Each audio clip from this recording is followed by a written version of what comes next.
So are big tobacco companies secretly using sinister tricks to keep you smoking? Dr. Michael Toon, Chief of Epidemiology for the American Cancer Society, joins me now. Welcome to you, Doctor. Thank you. This is a report that has me just hopping mad, I have to tell you. Is it a big surprise for you, or is it something you might have suspected all along? Well, I'd actually not surprised at all. This is the most widely used and lethal addictive product in the country, and it's completely unregulated.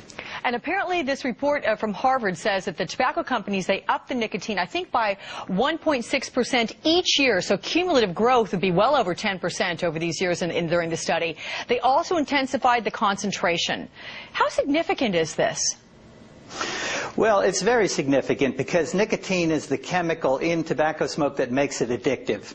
And there are several ways you can increase the nicotine, and this is actually the crudest way. Other ways that the companies have used to spike cigarettes in the past are to add ammonia or urea, which creates freebase nicotine, and also to take the leaves from genetically engineered tobacco and mix them in with the tobacco to increase nicotine content. But Dr. Toon, I'm curious, though, how this happens. I mean, isn't there some sort of a supervision, some sort of oversight as to how much nicotine can be put into cigarettes, considering today's day and age and the number of people who are trying to quit smoking and the fact that we are reducing smoking in this country?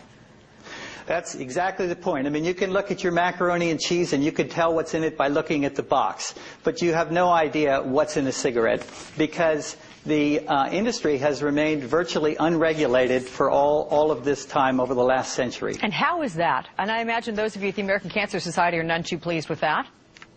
No, the reason is that essentially political leaders have been addicted to campaign donations, and the lawyers and lobbyists of the industry are very powerful. But there is legislation which will soon be introduced to try to put the tobacco industry under the control of the Food and Drug Administration. Okay.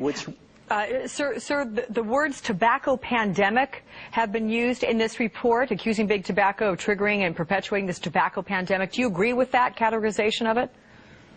Oh, definitely. I mean, tobacco killed 100 million people in the 20th century, and if things go the way that they're going, it'll be 1 billion people in the 21st. So there's no question that this is a pandemic. Furthermore, the smoking rate in kids, which had been going down sharply, has now plateaued. And the things that make nicotine more addictive and cigarettes more addictive is the rate at which it gets to the brain. So that's when you hook the kids, and then people spend the rest of their lives trying to quit. How hopeful are you this legislation you said that is pending will be effective?